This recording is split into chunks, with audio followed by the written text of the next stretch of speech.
Hell's Angel gave his credit card to his only daughter to test her. What she did left him shocked. Sophie lingered in the doorway of their modest kitchen, her heart thumping against her ribs as she watched her father. Alex sat hunched over the wooden table, his leather vest draped across the back of his chair. His calloused fingers traced the edges of a silver credit card that gleamed under the warm kitchen light. She took a deep breath, smoothing down her blouse. At 22, Sophie had been waiting for this moment, this sign of trust from her father. The morning sun filtered through the worn curtains, casting long shadows across the linoleum floor as she stepped forward. "Morning, Dad," she said, trying to keep her voice steady. The coffee maker gurgled in the background, filling the kitchen with its rich aroma. Alex looked up, his weathered face creasing into a slight smile. "Morning, kiddo." His eyes, sharp despite the early hour, studied her face. "You're up early." Sophie pulled out a chair, the legs scraping against the floor. "I wanted to catch you before you headed out." She settled into the seat, her fingers fidgeting with the hem of her blouse. "I've been thinking about what we discussed last week." "About the credit card?" Alex's voice was gruff, but not unkind. He'd raised her alone since she was 5, and she'd learned to read the subtle shifts in his tone, the way his shoulders tensed when he was concerned. "Yes." Sophie leaned forward, her dark hair falling around her face. "Dad, I know it's a big responsibility, but I'm ready. I've got my budget all planned out, and I've been tracking my expenses for months now." She reached into her pocket and pulled out a carefully folded piece of paper, spreading it on the table between them. Alex picked up the paper, his eyes scanning the neat columns of numbers. Sophie had spent hours working on that budget, making sure every detail was perfect. The kitchen clock ticked loudly in the silence. "You've always been organized," he said finally, placing the paper back down. "But this isn't just about numbers, Sophie. It's about trust." "I know, Dad." Sophie's voice softened. "You've taught me the value of money, of earning what you have. I won't let you down." Alex ran a hand through his graying hair, his rings catching the morning light. "Being a Hell's Angel isn't just about the patches and bikes. It's about honor, responsibility, keeping your word." His eyes met hers. "I've watched you grow up, Sophie. Watched you work hard, stay focused on your goals." Sophie nodded, her throat tight with emotion. She understood what this moment meant. It wasn't just about a credit card. It was about her father seeing her as an adult, trusting her judgment. "Remember when you were 12? Alex asked, a small smile playing at the corners of his mouth. "You saved up for 3 months to buy that second-hand laptop for your schoolwork. Wouldn't let me help you with a single penny." "It meant more that way," Sophie said softly, "knowing I'd earned it myself." Alex nodded, pride flickering across his face. He picked up the credit card, turning it over in his hands. The kitchen fell quiet, except for the gentle hum of the refrigerator and the distant sound of morning traffic. "You've got a good head on your shoulders, Sophie," he said, "but having access to credit, it's different from saving up cash. It can be tempting to spend money you don't have." Sophie met his gaze steadily. "I understand, Dad. I won't abuse your trust." Alex studied her for a long moment, then extended his hand, the credit card glinting between his fingers. "Use this wisely," he said, his voice firm but gentle. "It's a test. Show me you're worthy of it."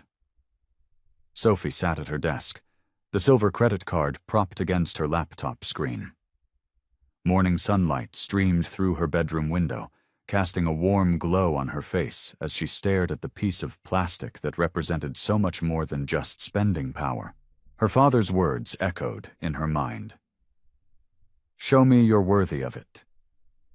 She pulled her planner closer, flipping to tomorrow's date where she'd written in bold letters, "Interview, Carson and Associates PR Firm, 2 p.m. Her current wardrobe, filled mostly with sensible business, casual pieces from discount stores, suddenly felt inadequate for such a prestigious opportunity. First impressions matter, Sophie murmured to herself, opening her laptop and navigating to several high-end retail websites.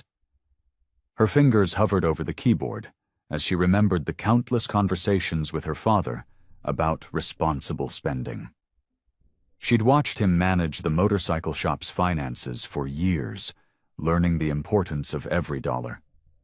Sophie opened a new spreadsheet, creating a detailed budget for the month. Her eyes lingered on the numbers: rent, utilities, groceries, gas. After accounting for all necessities, she had a clear picture of what she could responsibly spend on interview attire. Smart shopping, not emotional shopping, she reminded herself, something her father had drilled into her since she was old enough to understand money. She began her research methodically, opening multiple tabs and comparing prices, styles, and reviews. The hours ticked by as Sophie immersed herself in her search. Her coffee grew cold beside her as she scrutinized different options, considering each potential purchase carefully. This wasn't just about buying clothes. It was about investing in her future, about showing her father she could make sound decisions. Professional, sophisticated, but not flashy, she muttered, scrolling through pages of dresses. Her eyes kept returning to one particular designer piece, a navy blue sheath dress with subtle architectural details. The price made her stomach clench, but the reviews praised its quality and timeless style. Sophie sat back in her chair, running her fingers through her dark hair. The dress would eat up a significant portion of her budget, but it was versatile enough to wear to future interviews and important meetings. She could practically hear her father's voice. Value isn't just about the price tag. It's about what you get out of it. Her phone buzzed with a text from her best friend. Found something yet? Sophie typed back. Think so, but it's expensive. The response came quickly. Girl, this is Carson and Associates. You need to look the part. Sophie smiled, but her friend's enthusiasm didn't completely ease her anxiety. She opened another tab and researched Carson and Associates again, scanning through photos of their office and employees. Everyone looked impeccably dressed in designer wear. The firm handled PR for some of the biggest names in the city. Taking a deep breath, Sophie returned to the dress. She'd done her homework, compared prices across different sites, read every review, checked the return policy, and most importantly, made sure it fit within the budget she'd created. This wasn't an impulse purchase. It was a calculated investment in her career. With determined fingers, Sophie added the navy blue dress to her cart. The designer label and price tag represented more than just clothing. They represented her step into the professional world she'd been working toward since college. As she clicked through to the checkout page, she sat up straighter, feeling the weight of her father's trust and her own aspirations. Sophie stood in front of her full-length mirror, smoothing down the navy blue designer dress that fit her like it was made just for her. The late afternoon sun cast long shadows across her bedroom, but she barely noticed the changing light as she focused on her reflection. Her heart fluttered with a mix of excitement and nerves as she cleared her throat. Why do you want to work for Carson and Associates? She asked her reflection, straightening her shoulders and lifting her chin slightly. I believe in the power of effective communication to create positive change. Your firm's track record of handling complex PR challenges while maintaining ethical standards aligns perfectly with my values and career goals. She repeated the answer, tweaking her words until they felt natural rather than rehearsed. The dress moved with her as she gestured, its fabric whispering quietly. Sophie couldn't help but smile, remembering how carefully she'd researched before making this purchase. The price tag still made her wince, but seeing herself now, professional, polished, ready to take on the corporate world, confirmed she'd made the right choice. "What's your greatest strength?" She tucked a strand of hair behind her ear, trying different poses. "I excel at building genuine connections with people. In my internship at Wilson Media, I developed relationships with key stakeholders that led to—" A car horn blared outside, breaking her concentration. Sophie glanced at her phone. 5:47 p.m. She still had so much to prepare. Walking to her desk, she carefully removed the dress and hung it on the back of her closet door. The sight of it there gave her another flutter of nervous excitement. Settling into her desk chair, Sophie pulled out her resume. She'd reviewed it dozens of times already, but tonight she wanted to go through it one more time with fresh eyes. Each bullet point represented a stepping stone that had led her to this moment: the internships, the volunteer work, the leadership positions in college organizations. Her fingers traced over the paper as she read each line carefully. The desk lamp cast a warm glow over her workspace as evening settled in. She'd arranged everything methodically: resume copies printed on premium paper, business cards in their holder, portfolio of writing samples carefully assembled in a leather folder. Sophie felt like she was standing on the edge of something big. Carson and Associates wasn't just another PR firm. It was the firm in the city. Landing a position there would be more than just a job. It would be the beginning of the career she'd always dreamed of. A chance to prove to her father that his faith in her wasn't misplaced. She reached for her red pen, making small adjustments to her resume's formatting. The familiar scent of printer ink and paper filled her nostrils as she worked, the scratch of her pen against paper, the only sound in the quiet room. Each small refinement felt important, necessary, like pieces of a puzzle slowly coming together. The moon rose outside her window as Sophie continued her preparations, unaware that tomorrow would bring something entirely unexpected. Sophie's heels clicked against the polished marble floor as she entered Carson and Associates' lobby. Sunlight streamed through floor-to-ceiling windows, reflecting off chrome and glass surfaces. A massive modern art sculpture dominated the center of the space, its twisted metal forms reaching toward the vaulted ceiling. Her hand brushed against the soft fabric of her designer dress as she approached the reception desk. Despite the outfit's perfect fit, she couldn't shake the feeling that everyone could tell it was new, that she was trying too hard to belong in this world of corporate success and power. "Good morning," the receptionist greeted her with a practiced smile. "How may I help you?" "Sophie Hell's Angel, here for an interview with Mr. Davidson at 10 a.m. Her voice came out steady and clear, masking the nervous energy coursing through her body. While waiting, Sophie observed the steady stream of well-dressed professionals moving through the lobby. Their confidence seemed effortless, natural. She straightened her spine, mimicking their assured posture. The dress might be new, but her determination was genuine. The interview itself flew by in a blur of questions and answers. Mr. Davidson, a silver-haired man with kind eyes, seemed genuinely interested in her responses. They discussed crisis management strategies, public relations ethics, and her vision for the future of corporate communications. "Your perspective on stakeholder engagement is refreshing," he remarked, making notes on his tablet.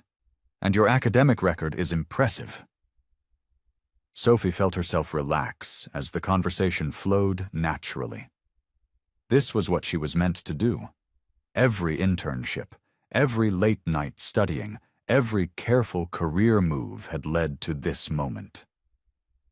2 hours later, Sophie emerged from the conference room feeling lighter than air. Her cheeks hurt from smiling.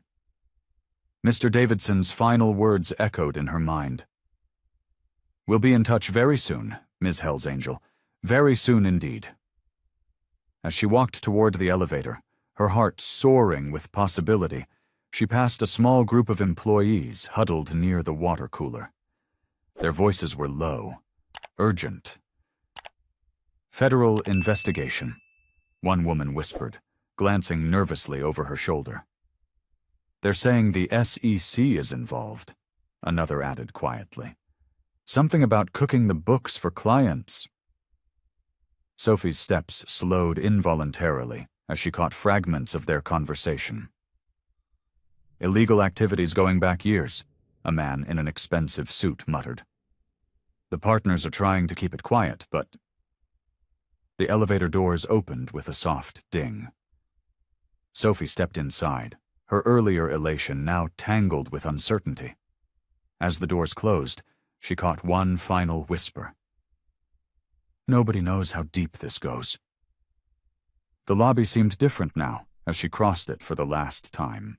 The gleaming surfaces felt less impressive, more like a carefully maintained facade.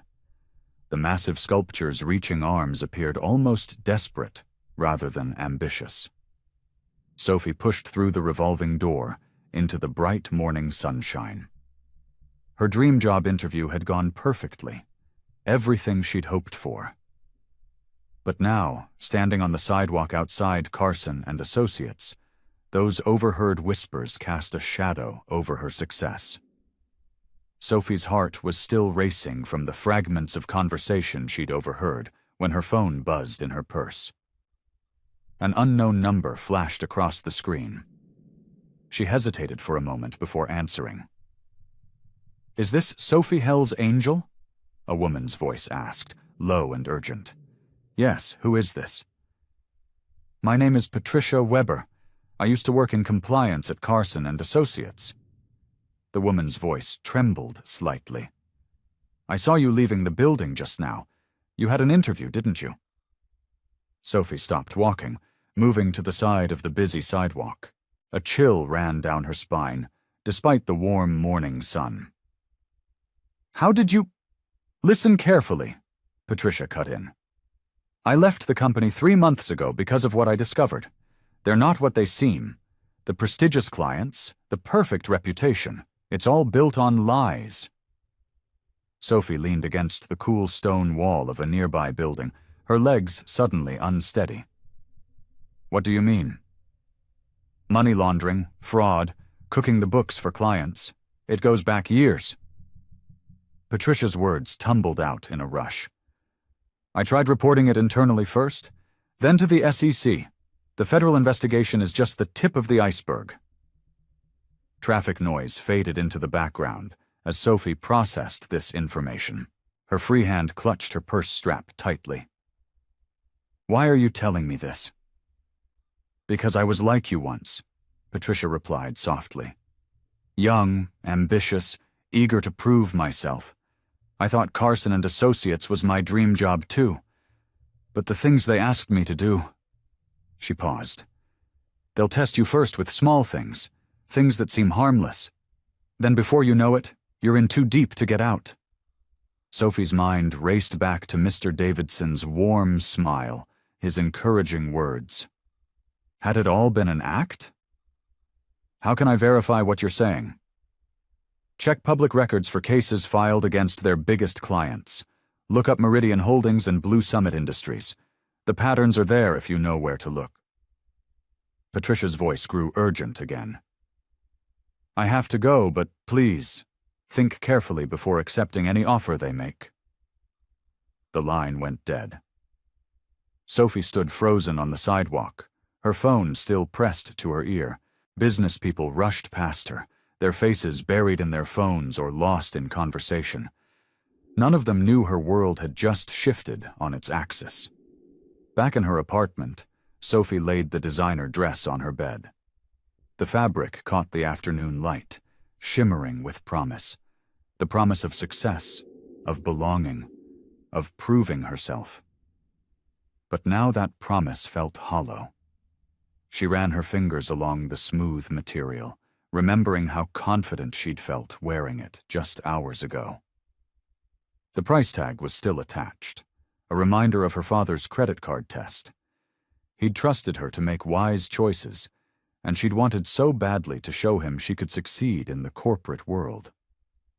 Standing there, staring at the dress that represented everything she'd been working toward, Sophie felt the weight of her situation settling onto her shoulders. The dream job she'd pursued so single-mindedly now seemed like a poisoned chalice. The prestigious company that could launch her career might instead destroy it, and her integrity along with it. The dress lay there, beautiful and expensive, a symbol of her ambitions. But now it also represented something else. The first step down a path she wasn't sure she could follow. Sophie's keys jingled in her trembling hands as she unlocked her apartment door. The weight of Patricia's words pressed down on her shoulders like a heavy blanket. Inside, the familiar comfort of home did little to ease her racing thoughts. "You're home early, kiddo." Her father's gruff voice came from the kitchen.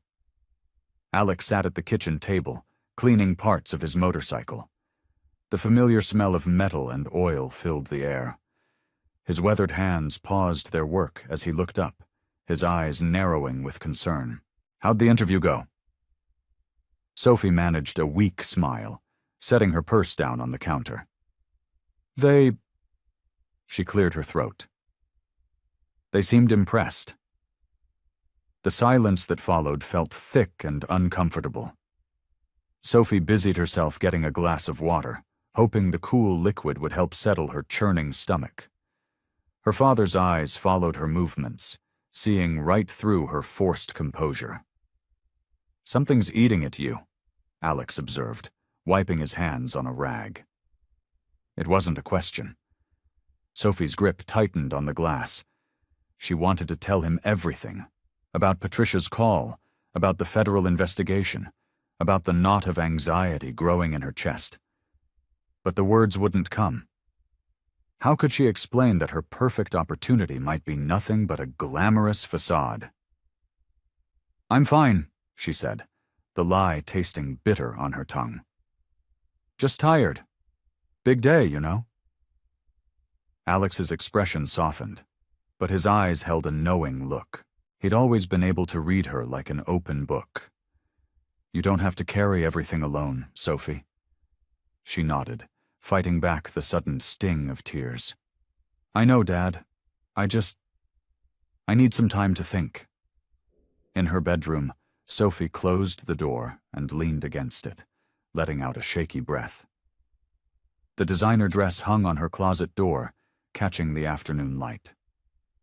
Just this morning, it had represented everything she wanted: success, acceptance, a chance to prove herself. Now, looking at it made her stomach turn.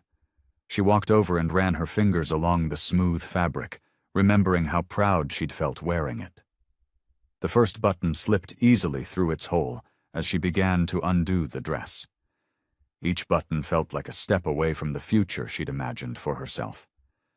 Money had always been tight growing up. Alex had done his best, but Sophie had dreamed of more, of corner offices and important meetings, of making something of herself. The salary Carson and Associates offered could change everything. But at what cost? Her father's credit card lay on her dresser, a reminder of his trust in her judgment. Trust. The word echoed in her mind as she continued unbuttoning the dress. What good was a prestigious job if it meant compromising her integrity? What value did a corner office hold if she couldn't look at herself in the mirror? The last button came undone, and Sophie carefully hung the dress back up. In its reflection in her mirror, she saw more than just expensive fabric and perfect stitching. She saw a choice between the person she wanted to be and the person this job might force her to become. Her father had always taught her that a person's word was their bond, that trust once broken was hard to repair. These weren't just old-fashioned biker values. They were the foundation of who she was, who she wanted to remain. The dress swayed slightly in the breeze from her window, its promise now seeming hollow against the weight of what truly mattered: her integrity, her father's trust, and the person she saw in the mirror each morning. The boutique's glass doors gleamed in the afternoon sun as Sophie approached, clutching the shopping bag with the designer dress inside. Her heart thumped against her ribs, each step feeling heavier than the last. The same elegant mannequins that had drawn her in days ago now seemed to watch her with judgment. A small bell chimed as she pushed the door open. The familiar scent of new fabric and expensive perfume washed over her. Behind the counter, a different sales associate than before stood arranging a display of silk scarves. She looked up at Sophie's entrance, offering a practiced smile. "Welcome to Elegance Boutique. How may I help you today?" Sophie's throat felt dry. I need to return this dress." She placed the bag on the pristine glass counter, her fingers trembling slightly as she retrieved the receipt from her wallet. The associate, her name tag read Miranda, raised a perfectly groomed eyebrow. "Is there something wrong with the dress?" "No," Sophie said quickly, smoothing out the receipt. "It's beautiful, actually. It's just—" She paused, searching for the right words. "It's not right for me."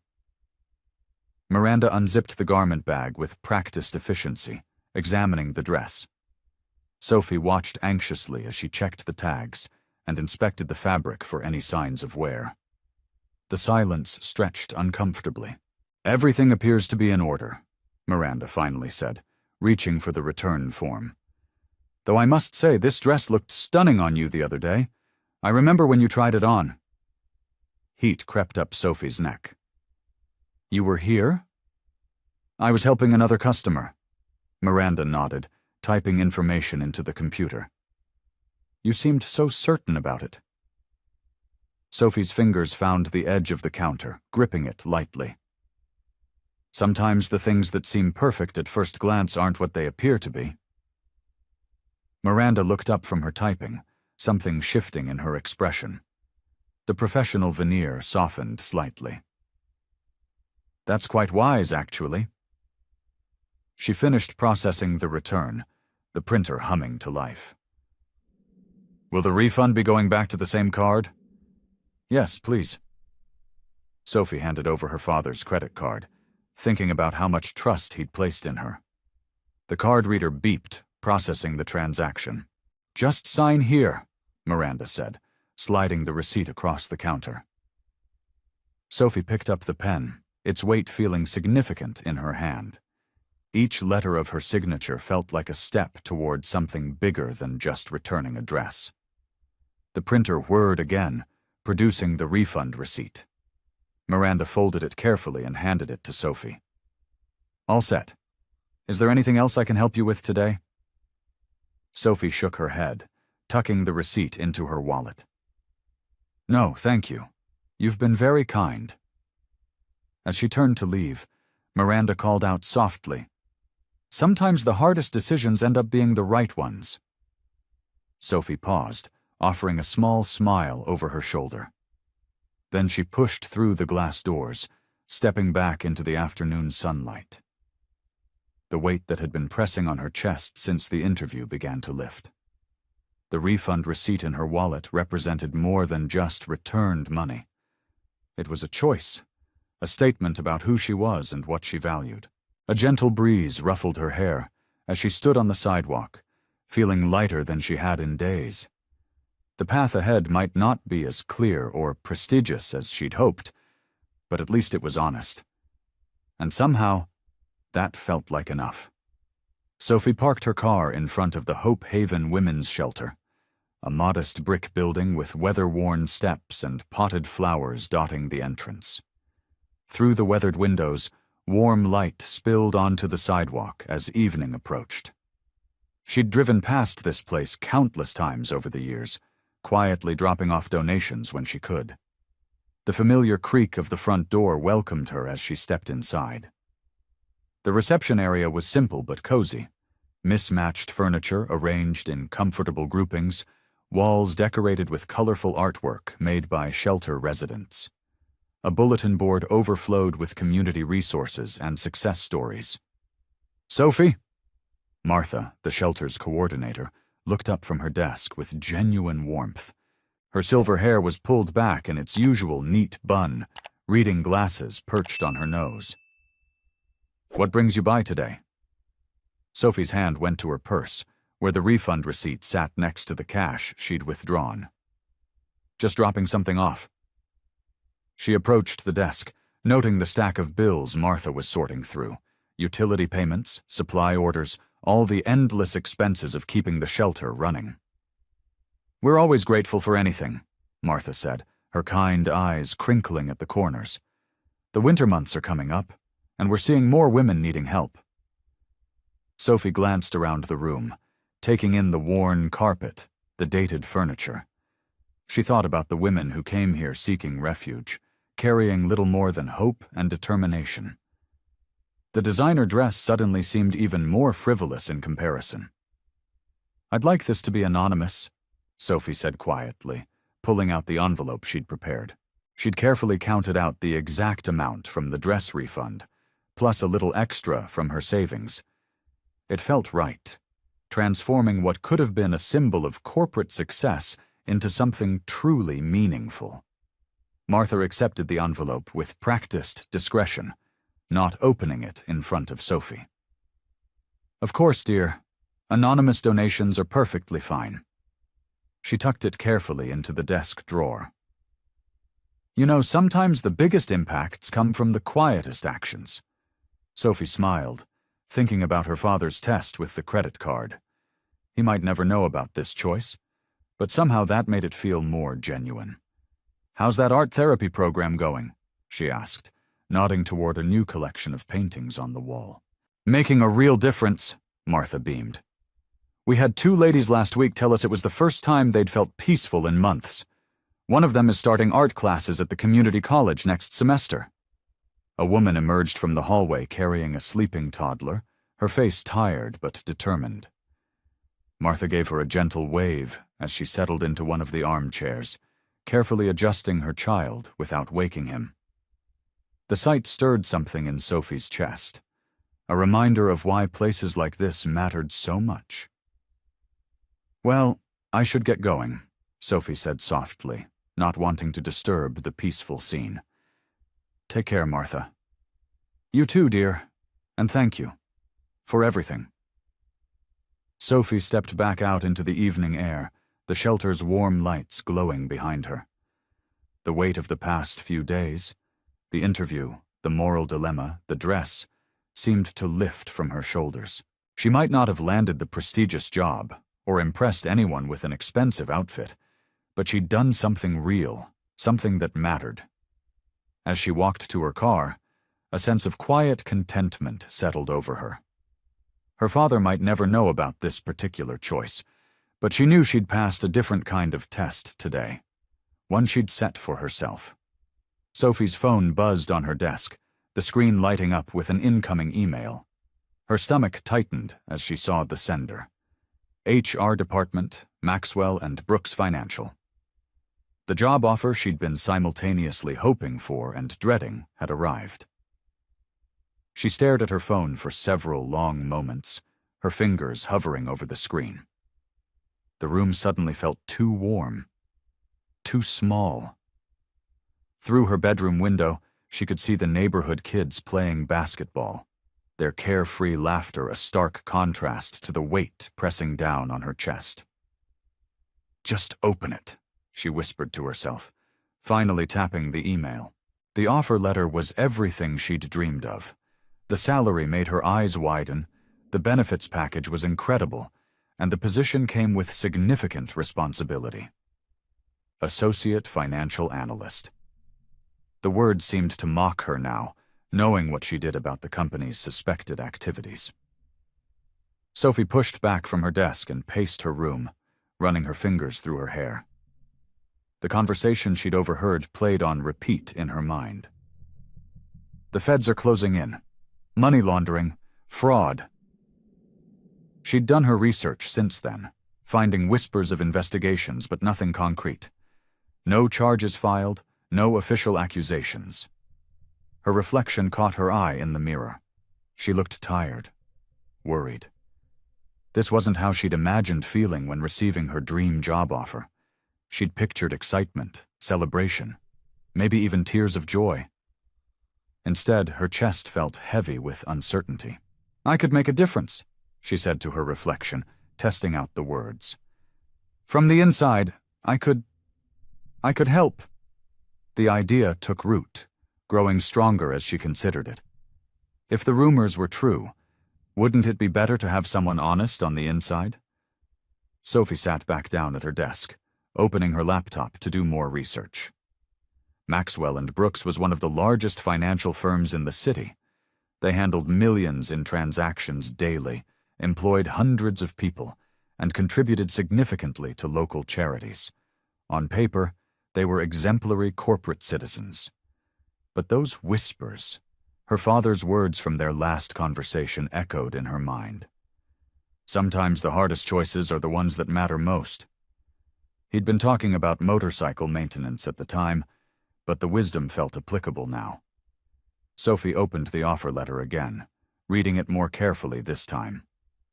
Her position would give her access to transaction records, client accounts, internal communications. If something illegal was happening, she'd be in a position to know about it. The cursor blinked at her as she opened a reply email. Her hands trembled slightly as she typed, "Thank you for the offer." She paused, taking a deep breath. The right choice wasn't always the easy one. She'd learned that from her father, from years of watching him lead his club with integrity despite the pressures to do otherwise. "I am pleased to accept the position," she continued typing, each word feeling heavier than the last. For now, she would keep her suspicions to herself. She would watch, learn, and document anything suspicious. If there was wrongdoing, she would find it. Sophie hit send before she could second-guess herself. The email whooshed away, and with it, any chance of turning back. She was committed now, for better or worse. Her cursor hovered over the folder where she'd saved her research about the company's suspected activities. After a moment's hesitation, she moved it to a secure cloud drive instead of deleting it. Something told her she might need it later. Chapter 10. Dangerous Waters. Sophie's heels clicked against the polished marble floors of Maxwell & Brooks Financial as she followed her supervisor, Mark Chen, to yet another meeting. Her first week had been a whirlwind of introductions, training sessions, and increasingly uncomfortable conversations that made her stomach churn. "Remember," Mark said, pausing outside the mahogany conference room doors, "in these executive meetings, just take notes and observe. Don't speak unless directly addressed." His smile didn't reach his eyes. Sophie nodded, clutching her tablet closer to her chest. Inside, the conference room buzzed with the quiet conversations of a dozen executives in expensive suits. She slipped into a chair near the back, trying to make herself invisible while still maintaining a professional demeanor. CEO Richard Maxwell stood at the head of the table, his silver hair perfectly styled. "Let's discuss the Cayman transfers," he announced, dimming the lights for the presentation. Sophie's fingers hovered over her tablet as numbers flashed across the screen. The figures didn't add up. She could see that plainly, even as a junior analyst. Companies with no employees showing millions in revenue, transfers split into suspicious amounts just under reporting thresholds, and shell corporations that seemed to exist only on paper. "The regulators are satisfied with our explanations," Charles Brooks, the other founding partner, declared with a satisfied smirk. "Our friends in the compliance department have been particularly understanding." Several executives chuckled. Sophie kept her face carefully neutral, though her heart raced. She'd suspected illegal activities, but seeing it happen in front of her was different. These weren't just rumors anymore. She was witnessing it firsthand. Throughout the week, similar meetings followed. Sophie documented everything discreetly, storing encrypted notes in her personal cloud drive. She noticed patterns emerging. Certain clients always got preferential treatment, specific accounts were handled with unusual privacy, and some transactions were discussed only in careful euphemisms. On Thursday afternoon, she sat in on a call with overseas investors where no one seemed to care that the client's identity was hidden behind layers of corporate entities. When she later checked the compliance requirements, the violation was clear. Getting comfortable with how we do things? Janet Porter, the head of client relations, asked her after the call. The woman's perfectly manicured nails tapped against her desk meaningfully. "Yes, I'm learning a lot," Sophie replied carefully, keeping her voice steady despite her unease. That evening, as Sophie was gathering her things to leave, her desk phone rang. The extension showed it was coming from the executive floor. Sophie Hell's Angel? The smooth voice belonged to Charles Brooks himself. "I've been watching your work this week. Very impressive how quickly you're adapting to our culture." "Thank you, sir," Sophie responded, her mouth dry. "We take care of our own here at Maxwell and Brooks," he continued. "Those who understand how we operate, who show loyalty to the firm, well, they tend to advance quickly. Very quickly." He paused meaningfully. "The year-end bonus pool is quite substantial, and we're always looking for young talent who can be trusted with more sensitive responsibilities." Sophie's hand tightened around the phone. The implied message was clear. Stay quiet, play along, and be rewarded. Speak up and— "I understand, Mr. Brooks," she managed to say, her voice surprisingly steady despite the trembling in her hands. "Excellent. We'll talk more soon." The line went dead, leaving Sophie alone with the weight of his words and the choice they demanded of her. The weight of silence. Sophie pushed her dinner around her plate, barely tasting the spaghetti she usually loved. The kitchen's familiar warmth felt stifling tonight, and even the comfort of being home couldn't ease the knots in her stomach. Across the table, her father Alex watched her with concerned eyes, his weathered hands wrapped around a coffee mug. "You've barely touched your food," Alex said, his gruff voice gentler than usual. "That fancy new job giving you trouble?" Sophie forced herself to take a bite, avoiding his gaze. "No, it's fine. Just tired from learning everything." "Tired doesn't usually make you look like you've seen a ghost." Alex set his mug down with a soft thud. "I've watched you tackle every challenge head-on since you were knee-high. But something's different this time." The fork trembled slightly in Sophie's hand as she remembered Charles Brooks's words from earlier. The promise of rewards and the implicit threat still echoed in her mind. "Really, Dad, everything's okay. It's just intense. Big company, lots to learn." Alex leaned forward, his elbows on the table. "Maxwell and Brooks, right? Been reading about them in the papers. Quite a reputation they've got." Sophie's heart skipped a beat. "What do you mean?" "Just that they're known for being aggressive in their business practices." He studied her face carefully. "You sure everything's on the up and up over there?" The concern in his voice made Sophie's chest tighten. She wanted to tell him everything about the suspicious meetings, the shady transactions, the veiled threats, but the words stuck in her throat. How could she admit she'd walked right into this situation, that she might be in over her head? "Dad, please." Sophie pushed her plate away, her appetite completely gone. "I know what I'm doing. The company's just different from what I expected. I need time to adjust." "Different how?" Alex pressed, his eyes narrowing. "Sophie, if something's wrong—" "Nothing's wrong!" The words came out sharper than she intended. Sophie took a deep breath, softening her tone. "I'm handling it. I just need you to trust me." Alex fell silent, but his expression said everything. He'd raised her to be strong, independent, and above all, honest. Now here she was, lying to his face. The disappointment in his eyes was almost unbearable. "I'm going to head up to my room," Sophie said quietly, standing from the table. "Got some work to review before tomorrow." Sophie. Alex's voice stopped her at the kitchen doorway. You know you can tell me anything, right? Whatever it is, we can figure it out together. Tears pricked at Sophie's eyes, but she didn't turn around. I know, Dad. I can't, not right now.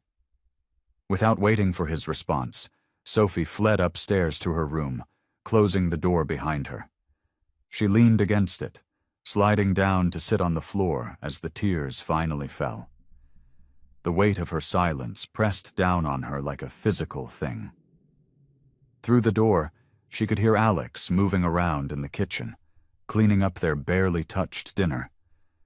The familiar sounds of home, dishes clinking, water running, cupboards closing, only made her feel more alone. She wanted nothing more than to run back downstairs and tell him everything, but fear held her in place. How could she explain that she might be complicit in something illegal? That she was too scared to walk away? That maybe she wasn't the daughter he'd raised her to be after all?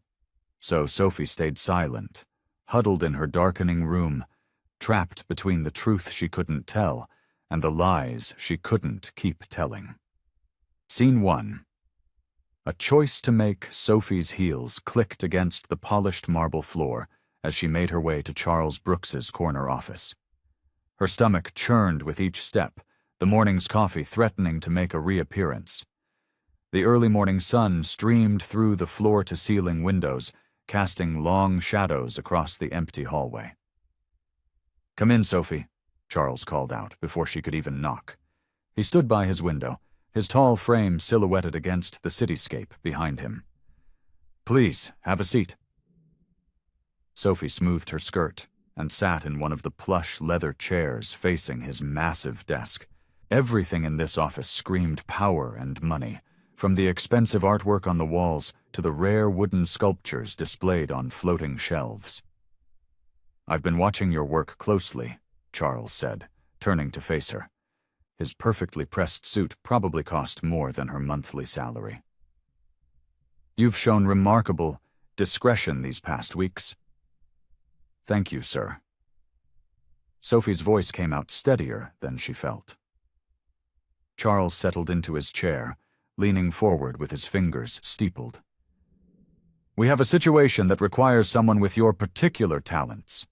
He pulled out a thick folder and placed it on the desk between them. The Thompson merger. I'm sure you've heard whispers about it. Sophie nodded slowly. The Thompson merger had been the subject of hushed conversations in break rooms and worried glances between senior staff members. The numbers aren't quite aligning as we'd hoped. Charles's smile didn't reach his eyes. We need someone to help us smooth things over, make everything look more presentable. He opened the folder, revealing columns of numbers that made Sophie's heart race. Even at a glance, she could see the discrepancies, millions of dollars that didn't add up. Your role would be simple, Charles continued, his voice smooth as silk. Just help us reorganize these figures, create a narrative that's more palatable to our shareholders. He pulled out another document, a contract. Of course, this kind of responsibility comes with appropriate compensation. Sophie's eyes widened at the number on the paper. It was more money than she'd ever seen, enough to pay off her student loans and put a down payment on a house. That's just the beginning, Charles added, noting her reaction. There's a VP position opening up next quarter. Help us with this, and it could have your name on it. The air in the office felt thick, making it hard to breathe. Sophie stared at the contract, her father's face flashing in her mind. What would he think if he knew about this? This needs to be handled quickly, Charles said, his tone hardening slightly. The board meeting is next week. Are you interested in being part of the solution, Sophie? The implications hung heavy in the air. Being part of the solution meant not being part of the problem, and Sophie could guess what happened to those who became problems. Take the contract, Charles said, sliding it toward her. Review it, but I need your answer by tomorrow morning. Sophie stood on shaky legs, clutching the contract to her chest. She turned toward the door, her mind spinning with the magnitude of what she'd just been offered, and what it would cost her. There at the threshold, she froze, the weight of the decision pressing down on her shoulders like a physical force. This wasn't just about a job anymore. This was about who she was, who she wanted to be, and whether she could live with herself afterward. Her hand rested on the door handle, cold metal against her palm, as the full impact of the choice ahead of her sank in. Everything she'd worked for, everything she believed in, hung in the balance of what she would decide. A heavy heart. Sophie sat alone in her small office, staring at the contract that now felt like it weighed 1,000 pounds. The evening sun cast long shadows across her desk, and the usual bustle of the workplace had quieted to a distant hum. She picked up the thick document, her fingers trembling slightly as they traced over the embossed company logo. All those zeros on the salary line seemed to mock her now. Just hours ago, they had made her breath catch with excitement. Now they made her feel sick to her stomach.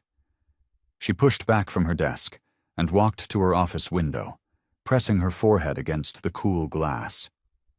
20 stories below, people scurried about like ants, going about their honest day's work. Her reflection stared back at her, a young woman in a crisp business suit who suddenly looked lost and uncertain. What would Dad say? She whispered to herself. The answer came immediately.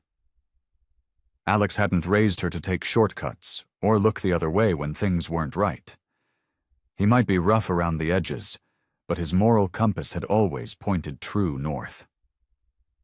Sophie returned to her desk and opened her bottom drawer, pulling out the small frame she kept there.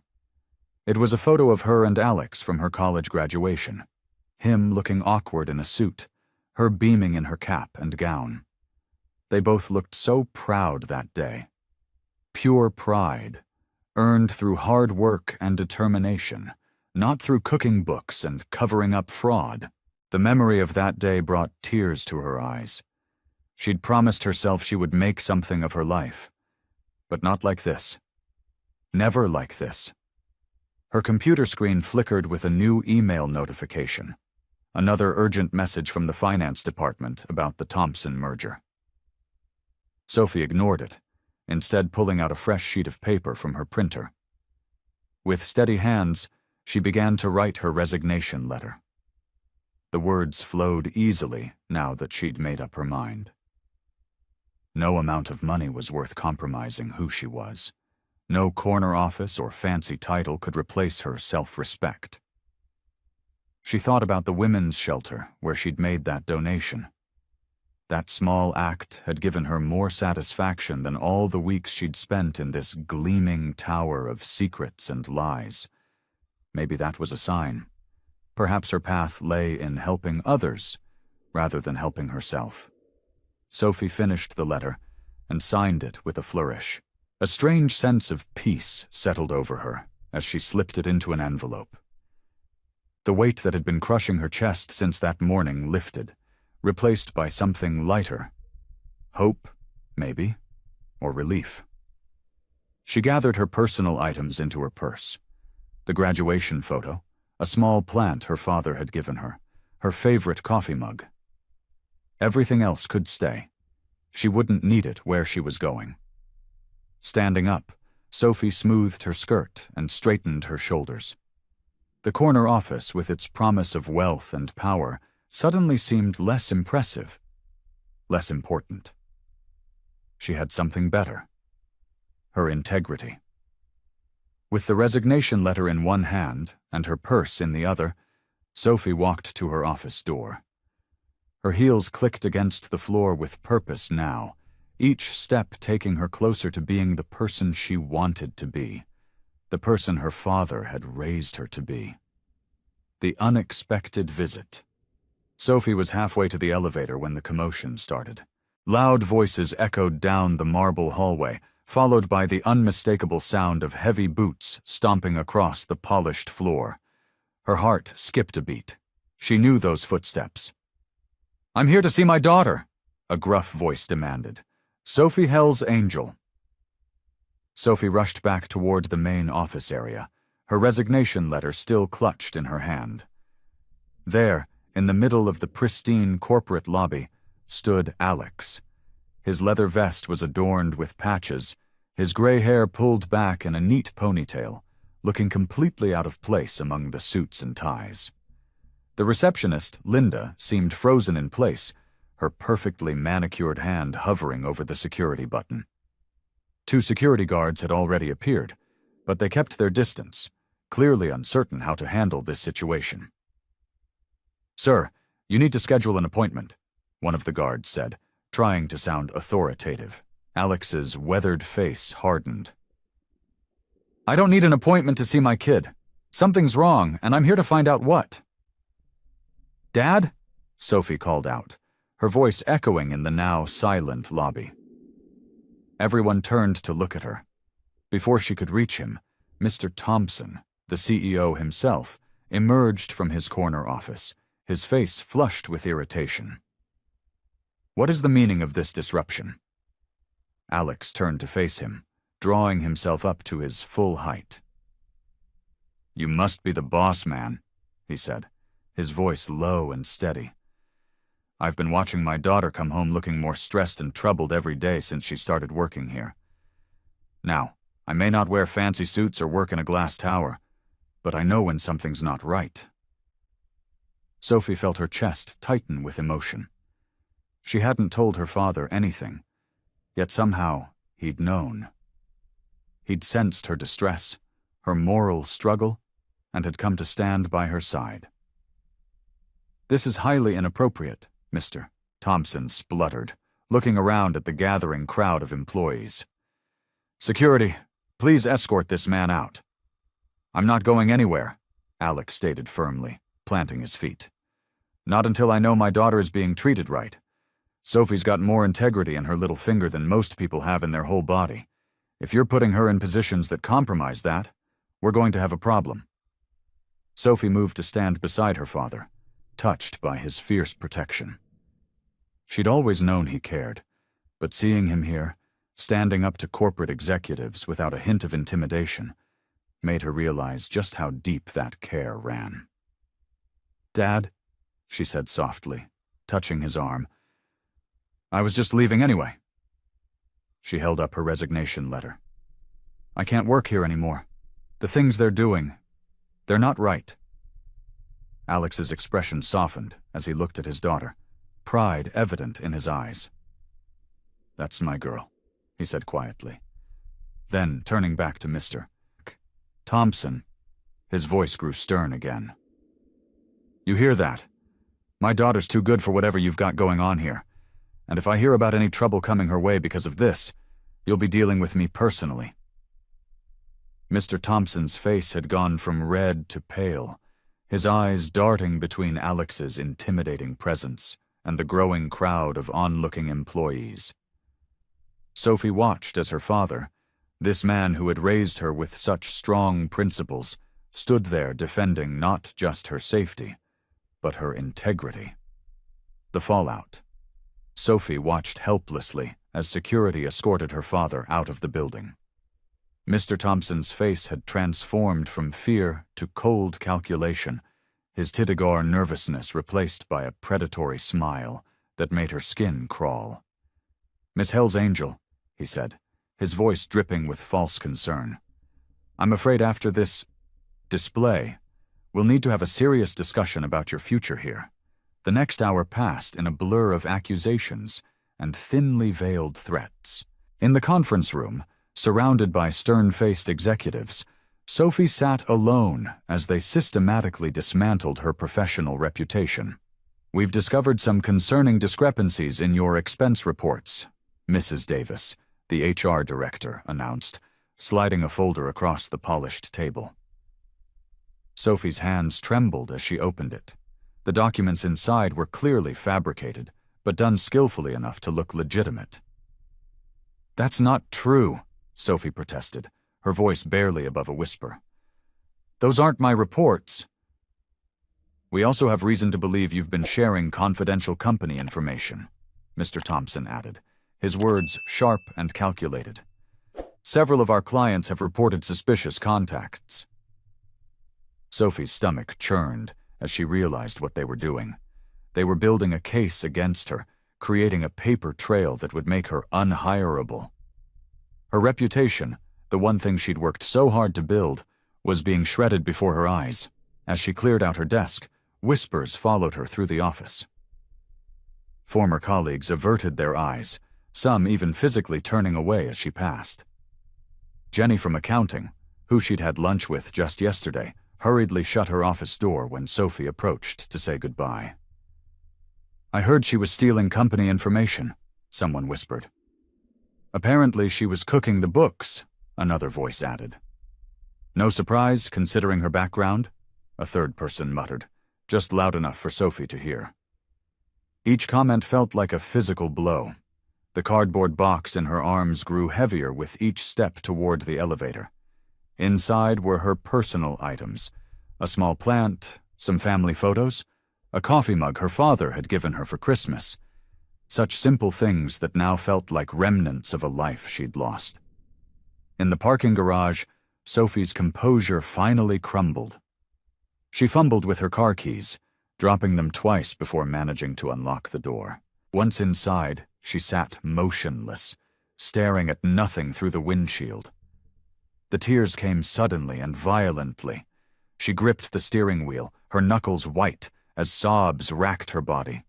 Everything she'd worked for, all her dreams of making something of herself, of proving she could succeed in the corporate world, it had all come crashing down in a single morning. Her phone buzzed with notifications, LinkedIn connections being severed, work contacts blocking her, industry groups removing her membership. The company's smear campaign was working with frightening efficiency.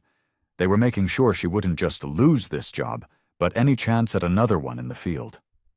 Sophie looked at her reflection in the rearview mirror, barely recognizing the devastated woman staring back at her. Her carefully applied makeup was streaked with tears, her professional facade completely shattered. In just a few hours, she'd gone from rising corporate star to industry pariah. The weight of it all, the accusations, the lies, the betrayal, pressed down on her chest until she could barely breathe. She'd lost everything she'd worked for, and she had no idea how to begin picking up the pieces. Sophie parked her car outside the women's shelter, her hand still shaking on the steering wheel. The modest brick building looked exactly as it had when she'd made her donation just days ago, but everything else in her world had changed dramatically. She sat there for a moment, gathering her courage, before stepping out into the crisp morning air. The familiar buzz of the entry system greeted her, and Maria's warm voice came through the speaker. "Sophie? Is that you, honey?" "Yes," Sophie managed, her voice cracking. Can I come in?" The door clicked open, and Sophie stepped into the familiar environment that had always brought her comfort.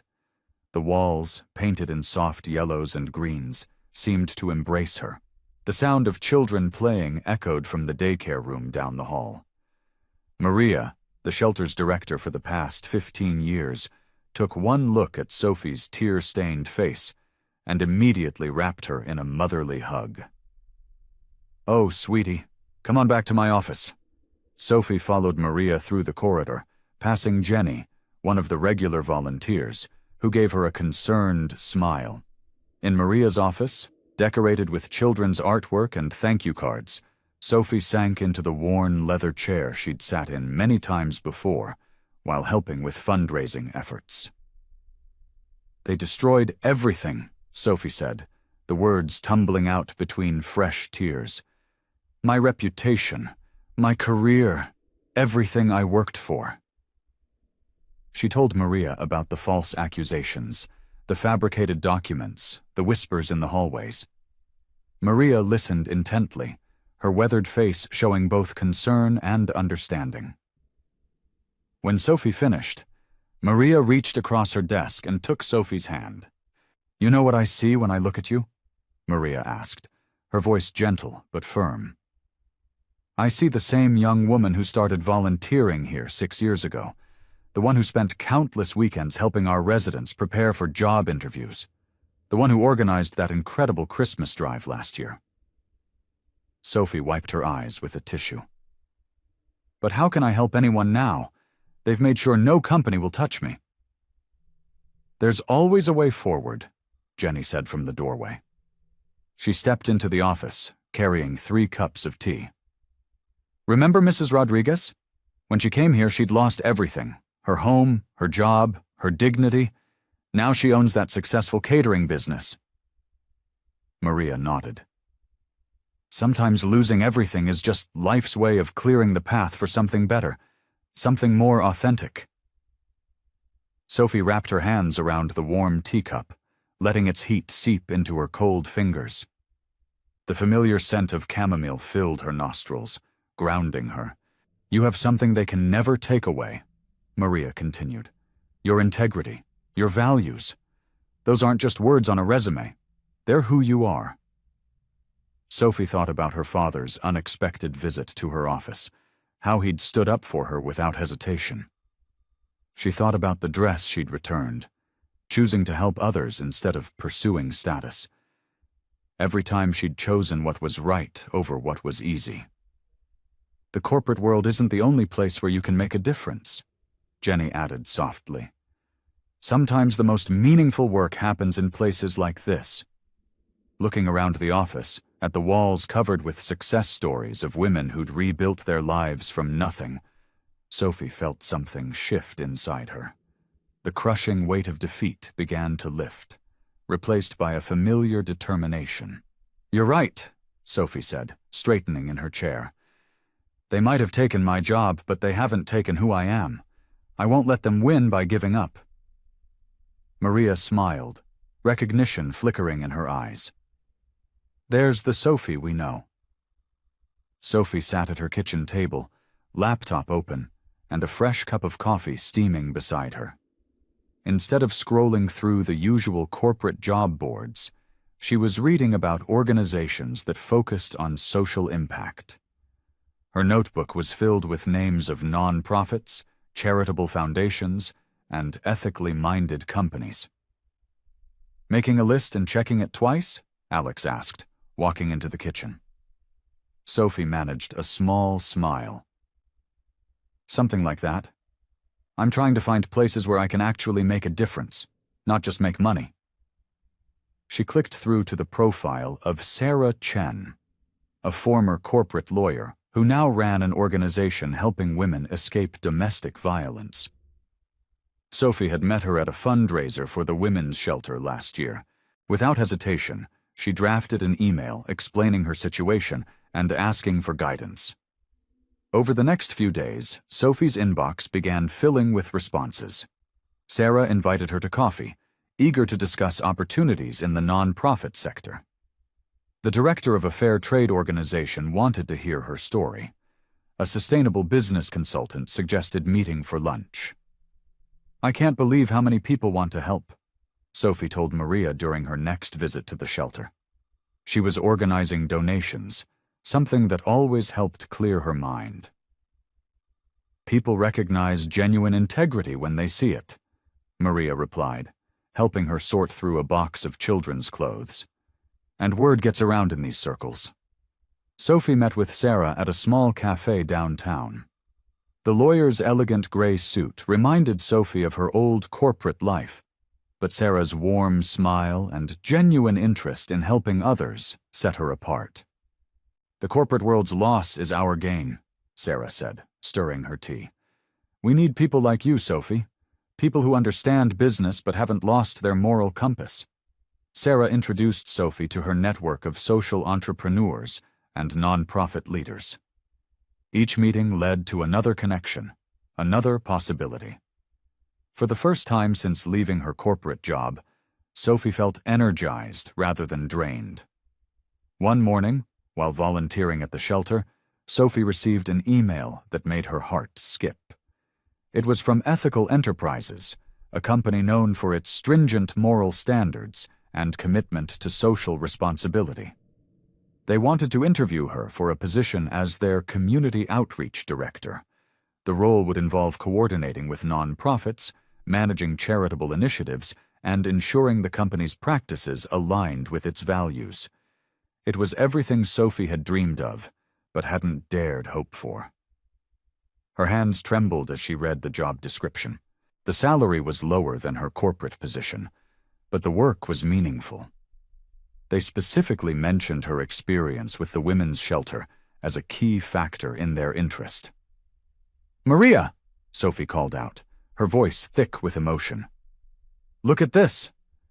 Maria read the email over Sophie's shoulder, her face breaking into a broad smile. "This is perfect for you, honey. They're getting someone who's already proven she'll stand up for what's right, no matter the cost." 2 interviews, and a week later, Sophie's phone rang. The CEO of Ethical Enterprises herself was calling to offer her the position.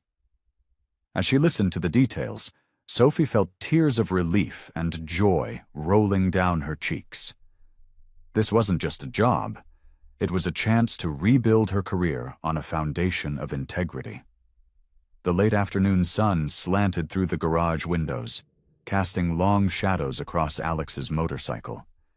His hands moved rhythmically over the chrome, working the polishing cloth in smooth circles. The familiar motion helped him think, something he'd been doing a lot lately about Sophie. The garage smelled of leather polish and motor oil, a scent that had always meant home to him. His weathered hands paused on the bike's fuel tank, catching his reflection in the gleaming surface. The man looking back at him seemed different somehow, softer around the edges, maybe. "Who'd have thought?" he muttered to himself, remembering how scared he'd been when he first took Sophie in. Back then, he couldn't imagine a Hell's Angel raising a little girl. Now here she was, all grown up and making choices that made his chest swell with pride. He picked up a fresh cloth and moved to the handlebars, remembering the day he'd given her his credit card. It had been a test, sure, but not the kind she probably thought. He hadn't cared about how she spent the money. He'd wanted to see what kind of person she'd become when faced with real choices. The chrome sparkled under his careful attention, but his mind was elsewhere. That fancy dress she'd bought and returned, the way she'd stood up to those corporate sharks, how she kept going back to help at that shelter, every choice showed her character. "Raised her right after all," he said to the empty garage, a small smile playing at the corners of his mouth. Still, worry gnawed at him. The corporate world had tried to crush her once already. Who knew what other challenges lay ahead in this new job? Alex set down his polishing cloth and walked over to his workbench. Under a stack of old maintenance manuals lay an envelope. He pulled it out, looking at the thick wad of cash inside. He'd been saving it for a new paint job on his bike, but something told him there was a better use for it. The decision felt right as he stuffed the envelope into his jacket pocket.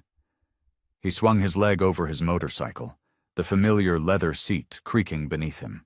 The engine roared to life, echoing off the garage walls. The women's shelter wasn't far, just a 15-minute ride through town.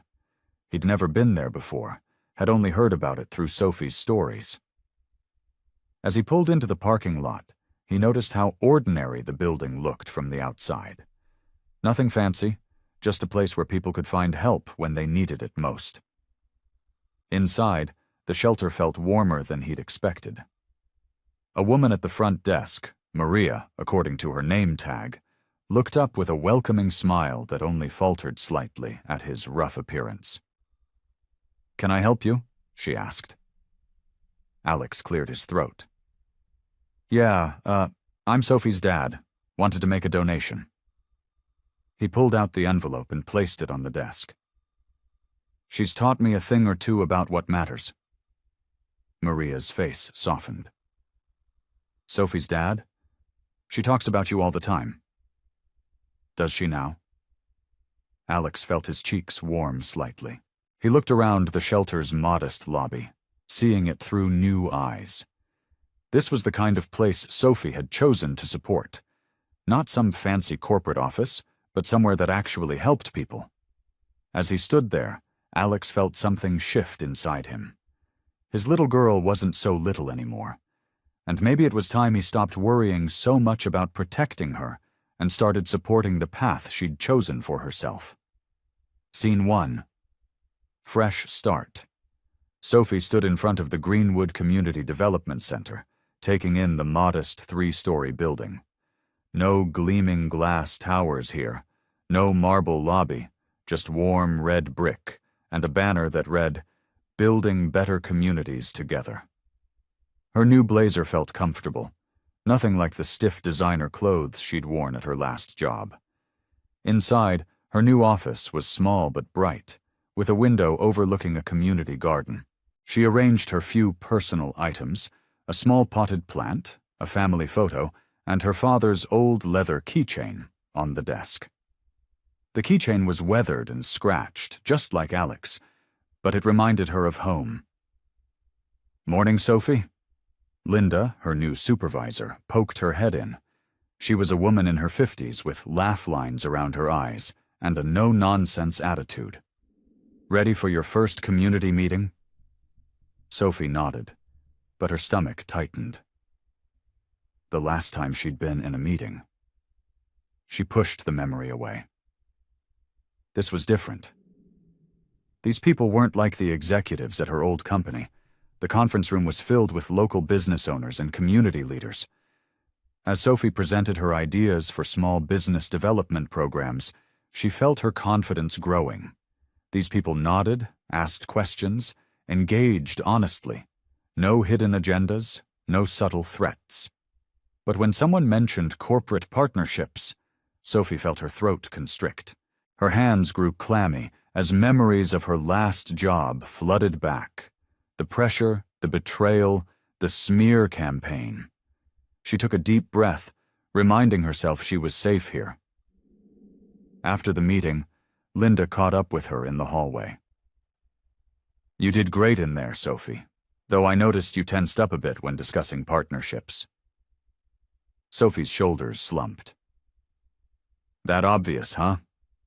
Linda's eyes were kind. "We all carry scars from previous experiences. The key is not letting them define our future." Back in her office, Sophie looked out at the community garden. A group of kids was planting vegetables with their teachers. It was so different from her view of the city skyline at her old job. Here, she could see the direct impact of her work. She picked up her phone and dialed her father's number. Each ring made her smile wider. She had so much to tell him. "Hey, kid," Alex's gruff voice came through. "How's the new job?" "Dad, it's..." Sophie's voice caught. "It's exactly where I'm supposed to be. We had our first community meeting today. These people actually care about making things better, not just profits." "Proud of you, Sophie." His voice was soft, the way it got when he was really feeling something. "You stuck to your guns, did what was right." "I learned from the best," she said, twirling his keychain in her fingers. "By the way, Maria at the shelter told me about your visit." There was a pause, then a gruff chuckle. "Yeah, well, figured if my kid could see the value in helping others, maybe her old man could too." Sophie felt tears prick her eyes. "Thanks, Dad. Not just for the donation, but for everything. For showing me that standing up for what's right matters more than fitting in." "You're doing good, kid. Real good." The pride in his voice made her heart swell. They sat in comfortable silence for a moment, the kind that only happens between people who understand each other completely. Sophie watched the kids in the garden below, planting seeds for tomorrow, just like she was doing in her own way. A new purpose. Sophie stood before a group of 20 women at the community center, her heart full of purpose. The Skills for Success workshop was her idea, a 6-week program teaching everything from resume writing to interview skills. Looking at the eager faces before her, she remembered how lost she'd felt just months ago. Success isn't just about wearing the right clothes or saying the right things, Sophie explained, pacing the room with comfortable confidence. It's about knowing your worth and standing firm in your values. Maria, a single mother of 3, raised her hand. But what if the interviewer makes you feel small, like you don't belong? Sophie's mind flashed to her own experience in that gleaming corporate tower. That's exactly what we're here to work on. Your confidence isn't something anyone can take from you. The women worked in pairs, practicing introduction speeches they'd developed. Sophie moved between groups, offering gentle guidance and encouragement. She noticed how Jen, a formerly homeless veteran, was helping another participant perfect her handshake. These women weren't just learning. They were lifting each other up. Remember, Sophie addressed the group, every one of you has something valuable to offer. We're going to help you show that to the world. After the workshop, Sophie reviewed the feedback forms, smiling at the positive comments. Her phone buzzed, a text from her father. At the shelter. Got an idea. Come by? 20 minutes later, Sophie pulled into the shelter's parking lot. Alex's motorcycle was already there, its chrome gleaming in the afternoon sun. She found him in the shelter's small office, deep in conversation with Patricia, the shelter's director. Sophie, Patricia beamed. Your father's been telling me about his idea. Alex turned, his weathered face bright with excitement. Kid, remember how the Angels used to do those charity rides? Sophie nodded, settling into a chair. She'd grown up watching the motorcycle club organize rides for various causes. Well, I've been thinking, Alex continued, what if we did something bigger? A women's empowerment ride, maybe partner with your skills program. We could use the publicity, Patricia added, and the funds would help expand the job training facilities. Sophie leaned forward, her mind already racing with possibilities. We could make it an annual event. Get local businesses involved, maybe even set up a mentorship program. Alex finished her thought. That's what I was thinking. Some of the women in the club have amazing business experience. Sophie felt tears prick her eyes. This was her father, rough around the edges but with a heart of gold. He'd come so far from just testing her with a credit card. The rides always get good turnout, Alex continued. And with your networking skills, Sophie? We could make this huge, Sophie agreed. She turned to Patricia. What do you think? Patricia was already pulling out a calendar. Let's start planning. We'll need permits, sponsors. Sophie watched her father and Patricia dive into logistics, her heart swelling with pride and purpose. This was what success really looked like. Not a corner office or designer clothes, but making a real difference in people's lives. Sophie slid into the worn leather booth of Joe's Diner, the familiar scent of coffee and pancakes wrapping around her like a warm blanket. Alex sat across from her, his leather vest draped over the back of his seat. Early morning sunlight streamed through the window, casting a gentle glow on their usual breakfast spot.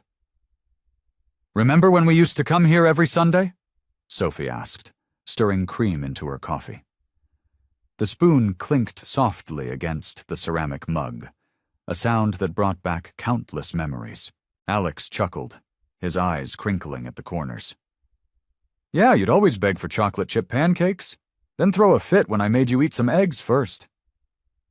I was quite the handful, wasn't I? Sophie smiled, watching the cream swirl in her coffee. Still are, kid. Alex's voice was gruff but warm. But you turned out better than I could have hoped for. The waitress arrived with their usual orders, a stack of pancakes for Sophie, eggs and hash browns for Alex. For a moment they both focused on their food, comfortable in the familiar routine.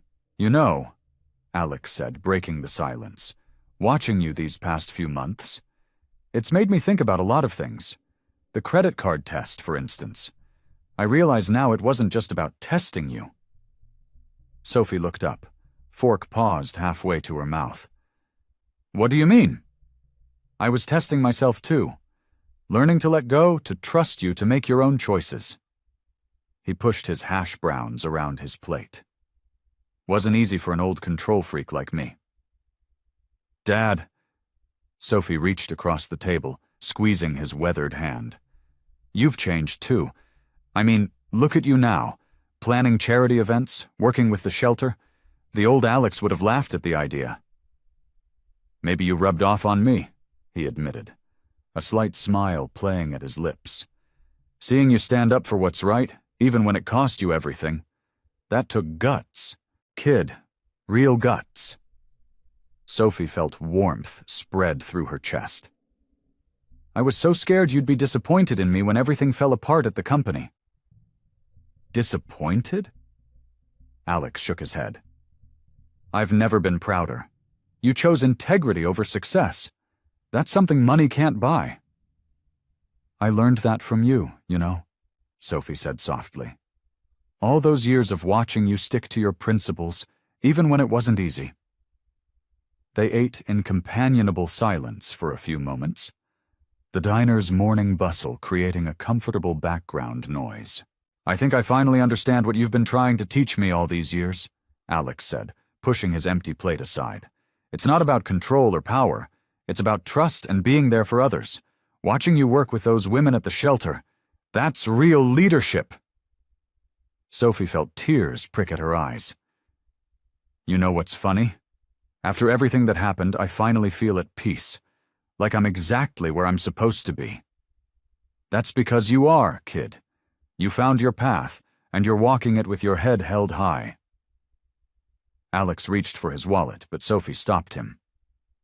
Let me get this one, she said, pulling out her own wallet. Consider it payback for all those Sunday pancakes. Alex watched her with pride, seeing not just his daughter, but the strong, compassionate woman she'd become. Their relationship had evolved from simple father-daughter dynamics into something deeper, a partnership built on mutual respect and understanding. Sophie walked into the gleaming conference room, her heart beating steadily in her chest. The morning sun streamed through floor-to-ceiling windows, casting warm light across the polished oak table. This wasn't like her old company. Here, the air felt lighter, charged with possibility rather than tension. Please, have a seat, Sophie. Sarah Chen, the CEO, gestured to a chair beside her. 3 other board members sat around the table, their expressions warm and welcoming. Sophie smoothed her simple navy blazer, so different from the designer clothes she used to wear, and took her seat. She'd spent the last 6 months proving herself at this ethical investment firm, putting in extra hours and bringing fresh ideas to the table. We've been watching your work closely, Sarah began, her dark eyes twinkling. Particularly your initiative with the community outreach program. The way you've connected our firm with local businesses and non-profits has been impressive. Thank you, Sophie replied, her hands clasped carefully in her lap. I believe in what we're doing here. Mark, the head of operations, nodded approvingly. That shows in everything you do, Sophie. Your passion for ethical business practices and community development hasn't gone unnoticed. Sarah pulled out a folder and slid it across the table. That's why we'd like to offer you the position of Director of Community Relations and Development. Sophie's breath caught in her throat as she opened the folder. The position was new, created specifically with her strengths in mind. The role would allow her to expand their community initiatives while maintaining the firm's commitment to ethical practices. This would mean leading a team of 12, Sarah continued. You'd have full authority to develop new programs and partnerships. The salary and benefits package are outlined in there. Sophie scanned the documents, her eyes widening at the figures. It was more than she'd made at her previous job. But this time, the money came with pride instead of compromise. I don't know what to say, Sophie managed, her voice thick with emotion. Say yes, Mark chuckled. We need someone with your integrity and vision in this role." Sophie looked around the table at these people who had become more than colleagues. They were mentors who valued what she brought to the table. "Yes," she said firmly. "Absolutely yes." After the meeting, Sophie practically floated back to her office. Her hands trembled slightly as she picked up her phone to call Alex. He answered on the second ring. "Dad? You'll never believe what just happened. Hit me with it, kid." Alex's gruff voice came through, warm and familiar. Sophie couldn't keep the excitement from her voice as she told him about the promotion. "They created the position specifically for me, Dad. They said it was because of my integrity and vision." "Of course they did," Alex replied, and she could hear the pride in his voice. "They know what I've known all along. You're something special, Sophie." "I couldn't have done any of this without you," Sophie said softly. "You taught me to stand by my principles, even when it was hard." "You did that all on your own," Alex countered. "But hey, this calls for a celebration. How about dinner tonight? That little Italian place you love?" "Sounds perfect," Sophie smiled, looking out her office window at the city below. 7 o'clock? "I'll be there," Alex promised. "And Sophie, I'm proud of you, kid. Really proud."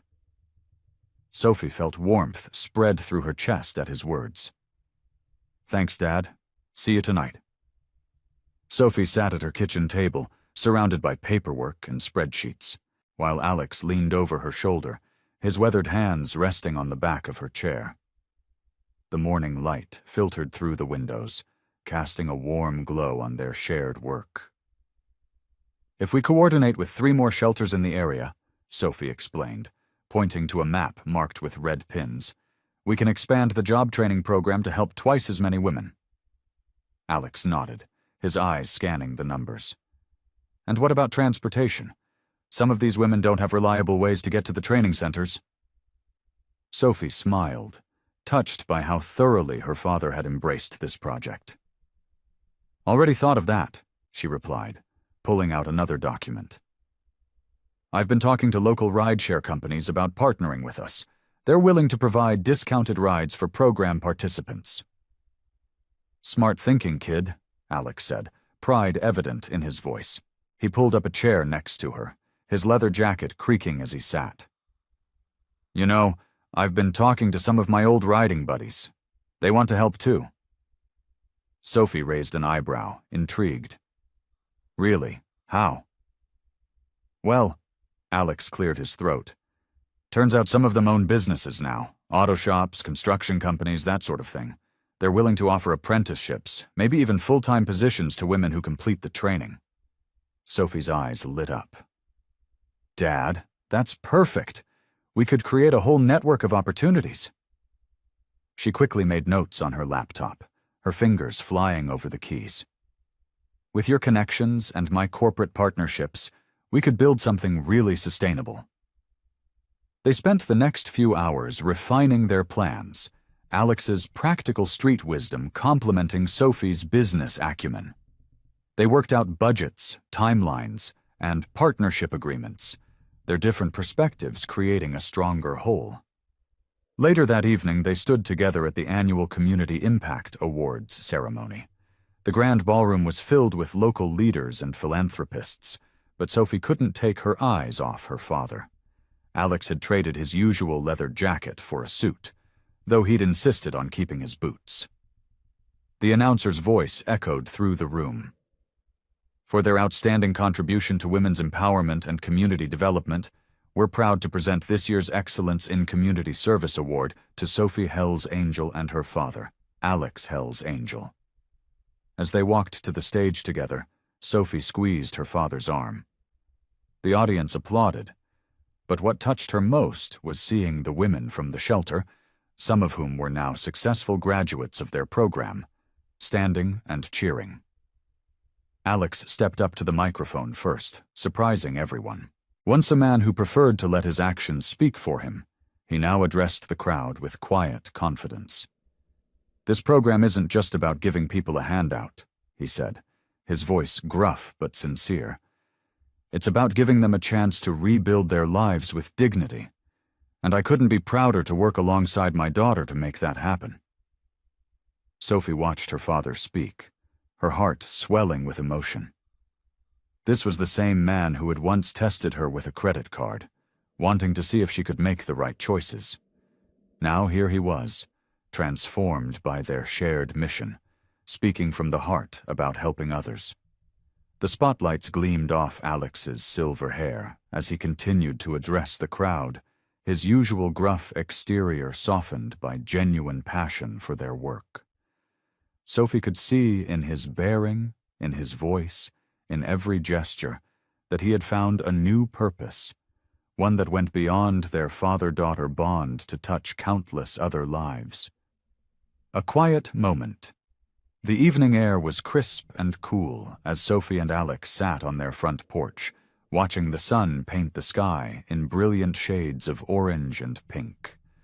The wooden porch swing creaked gently as they rocked back and forth, sharing a comfortable silence that spoke volumes about how far they'd come. Sophie wrapped her hands around a steaming mug of tea, breathing in its warmth. "Remember when you first handed me that credit card?" she asked, glancing at her father with a small smile. "I was so nervous about proving myself to you." Alex chuckled, the sound deep and familiar. "You were always trying to prove yourself, even when you didn't need to." He adjusted his leather jacket against the cooling air. "But that test, that was different." "I thought it was about money management," Sophie admitted, watching as the last rays of sunlight filtered through the trees. "But it was never about that, was it?" "Nope." Alex leaned back, his weathered boots planted firmly on the porch boards. "It was about character, about making the right choices when nobody's watching." Sophie nodded, remembering the designer dress she'd returned, the donation to the women's shelter, and the difficult decision to leave her high-paying job. "Those choices weren't always easy." "The right ones rarely are," Alex replied, his voice gentle. "But you stuck to your guns, even when that company tried to buy your silence, even when they tried to ruin your reputation." The swing creaked again as Sophie shifted, remembering those dark days. "I was terrified I'd disappointed you, that I'd somehow failed your test by getting mixed up with them in the first place." "Failed?" Alex shook his head, a hint of surprise in his voice. "Kid, you showed more strength walking away from that job than most people show in their whole lives." The sunset had deepened now, casting long shadows across the porch. In the distance, crickets began their evening song, a peaceful backdrop to their conversation. "And now look at us," Sophie said, gesturing to the stack of papers they'd brought home from the awards ceremony. "Running programs, helping women rebuild their lives, making real change in the community." Alex's eyes crinkled at the corners as he smiled. "Who would have thought a crusty old biker and his daughter would end up here?" They shared a laugh, and Sophie felt the familiar warmth of gratitude spread through her chest. The journey hadn't been easy, but every step had led them to this moment, sitting together as partners in purpose rather than just father and daughter. The last sliver of sun disappeared below the horizon, leaving behind a dusky purple sky. Alex turned to Sophie, his expression serious but soft. "You've proven yourself, kid. You did the right thing, and I'll always have your back." Sophie smiled, knowing that this was just the beginning of the life she's meant to live.